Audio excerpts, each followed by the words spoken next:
Another edition of Countdown to Kickoff. High five! Let's head out to Houston with Jeff Martin of Chron.com, the Houston Chronicle. Jeff, how are you today?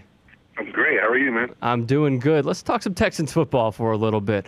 Seems as though the Texans are always that wild card pick, yet they do not seem to produce in the end. Do you think this team can get to the playoffs this year? Yeah, I do. I think that if you have a defense that ranks probably in the top half of the league as opposed to the bottom of the league, I feel like I think the offense is good enough that I think I'll even use the word incremental progress by the defense. I think you'll have a team that can definitely be in the playoffs.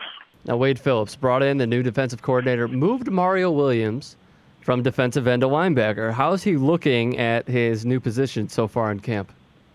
Well, if you listen to the fans, they're all up in arms, and you got people today saying, trade him for Asante Samuel, which is, absurd. But wait. They want to trade him for Asante Samuel? Yeah, you have a segment of the fan base here that is actually quite vocal about that. It's ridiculous. Yeah. Wow. See, your reaction is the same as mine. So, yeah, it's absurd. And what it is just like, what the problem is this, that Mario's had, 3 weeks basically playing linebacker, probably in his life, okay, these last 3 weeks.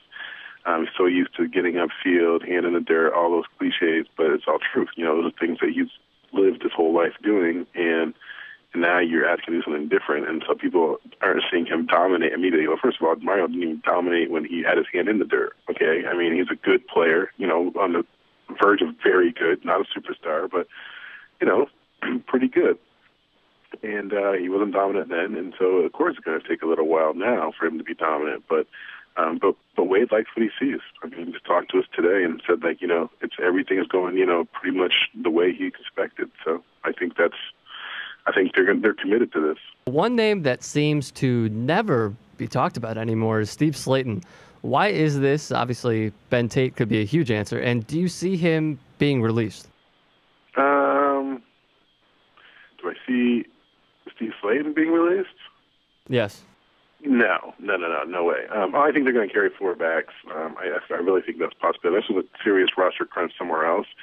But I don't think that's the case. Now, I'll say this. If he doesn't get back on the field anytime soon, he's had this hamstring thing, which has been the bug that's hit all of their running backs this training camp so far, well, through training camp and now through, recent practice.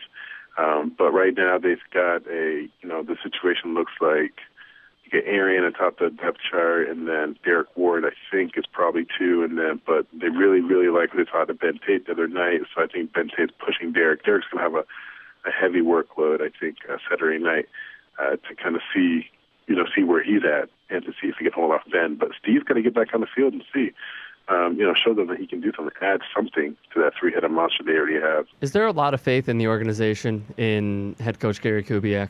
Yeah, I think that, it starts from the top. Ownership, Bob McNair is a huge fan, and so I think that's the biggest thing. I think it's a huge year for him, though. But I think there's also, he has kind of an out. I think they can, you've seen teams that have gone 9-7, 10-6, and don't make the playoffs, and this team has that kind of potential. And so you look at it and you'd say, it's going to be playoffs or bust. Well, they went 6-10 last year. Their best finish was 9-7. So what if you surpass those things? If you surpass that 9-7, or you match that, you don't get in the playoffs, can you realistically fire the guy? Now, on one hand, you want to say, yeah, because it hasn't been progress, but it was progress from last year. And so you want to say that you give this guy enough time. Have you given him enough time to get this team to where it needs to be? I don't know what the answer is there, but I do know that he has a lot of support in an organization. Let's head out to our Facebook page. Mark Colber asked you, with a healthy Ben Tate, will he, as an Arian Foster, get the touches and produce the amazing numbers that he did last year? I think if you talk to any of the offensive linemen, they're all saying, look, he's not going to get 1,600 yards again.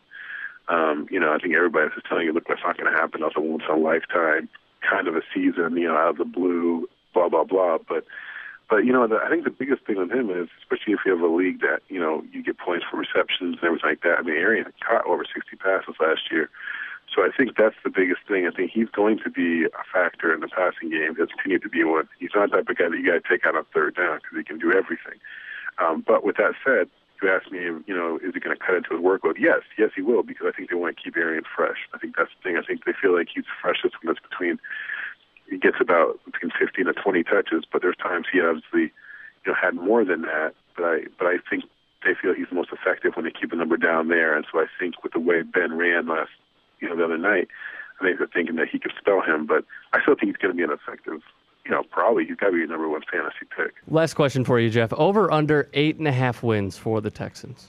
I have to say I like the over. I'm probably going to accuse me of being a homer or whatever. I'm not from here, but no, I like the offense. I like what they've done. I like they've moved James Casey, who's kind of this versatile guy. He's a fullback now, but he's a tight end, got great hands. They're moving him all over the place. He's really versatile. I think that's going to really help Matt Schaub even more. I think that offense is fine. I think the defense, I think you can only get better. I think Wade Phillips has a great track record as defensive coordinator. I think you got an enthusiastic group of guys that probably wasn't coached up the way they should have been in the past. I think 9 wins is possible. I take the over.